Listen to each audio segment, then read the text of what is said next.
Hello everyone, thanks for watching my reflection. My reflection will be with some drawing and voice cover to make a video. So let's begin. Over the semester of MGF5760, I've been really drawn to the topic of emerging economies and their growing influence on the global governance system, especially during week 12. Let's make the best question: will emerging power revise the current system of global governance in the next 20 years? Really start with me. In this video, I want to explore what this shift might actually look like. I'll reflect on the theories of power transition, show how groups like BRICS Plus are already changing the global game, and talk about what I learned from preparing and delivering our class debates. To help illustrate this, I've created a few simple drawings. It's look like this. They're not perfect, but they help me visualize the transition from the Western-led system to a more multipolar world order. This reflection isn't about predicting the future. It's about understanding how power works, how governance evolves, and how emerging countries are pushing for fairer rules in a world that was never really designed for them in the first place. Let's move this first part. It's the theories of power and old order. So let's start with the theories that really helped me make sense of this whole transformation. Power transition theory, just look like this. It was first developed by Organsky back in 1958. The basic idea is that global order is usually dominated by one powerful state, what we call a hegemon. But when another state or group of states start to gain power and become dissatisfied with the current system, a power shift begins. This isn't a theory from the textbook. It's something we can actually observe. Let's move to the next drawing. Okay. This isn't a theory from the textbook. It's something we can actually observe. The post-World War II orders has shaped by Western powers, especially the United States, through institutions like the United Nations, IMF, and World Bank. These were designed to serve the interests of the victors. But what happened when rising powers like China, India, or Brazil feel left or unrepresented? They don't just sit back, they start to build alternative systems. For example, BRICS Plus is not just a random economic group. It now includes 6 more countries.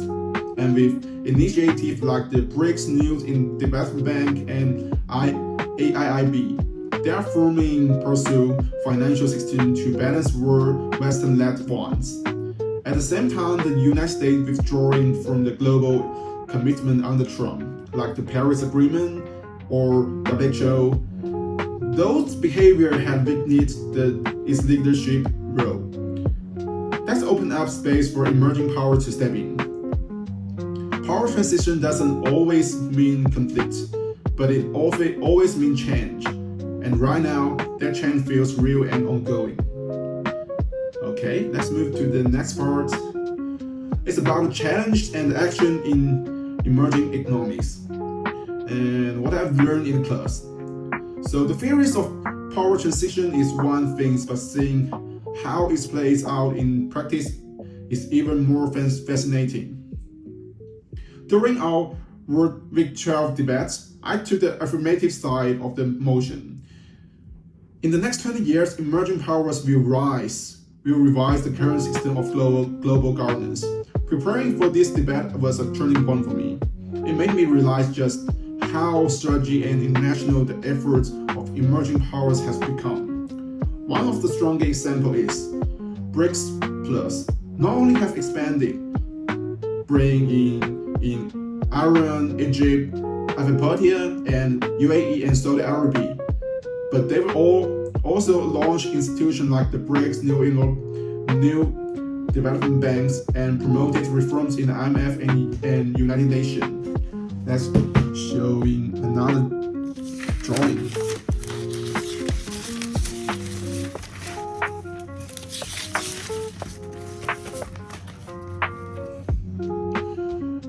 Okay, China, for instance, is pushing for currency sovereignty by promoting RMB-based trade and bilateral trade agreements like the Ruby and Ruble deals with Indian and oil trades in RMB. They've also created the International Organization for Mediation in Hong Kong, offering disputed resolutions without Western influence. Meanwhile, India is stepping up on the global stage through the G20, advocating for inclusive modernization and stability in development, and Brazil and South Africa are promoting fair trade models that speak more directly to the needs of global South. Let's see. Another drawing.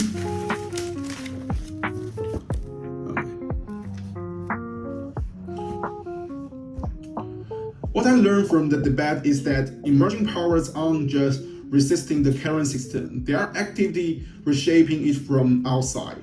They are building personal networks, launching new financial tools, and investing in regional partnerships like ASEAN, SCO, and FOCAC. Of course, there are internal challenges too. Not all BRICS countries share the same values and strategic goals. For example, Russia's economy is resource-based, while China is a manufacturing power source.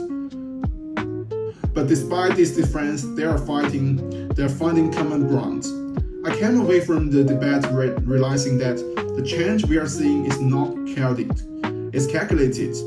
It's not about overthrowing the old, but about creating room for new voice and new rules in a system that long's been dominated by just a few.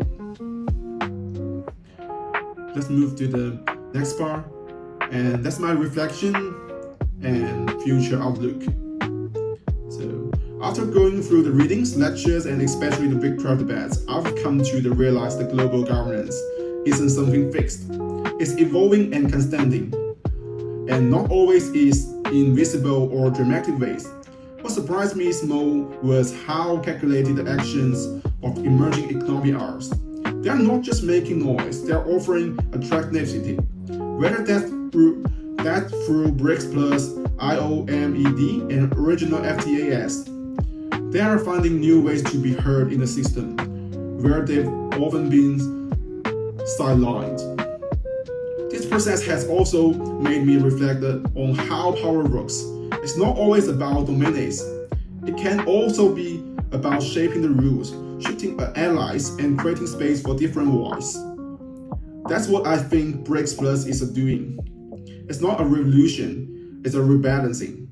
Personally, I now see global governance as a dynamic negotiation not just among governments, but also across regions, institutions, and interests.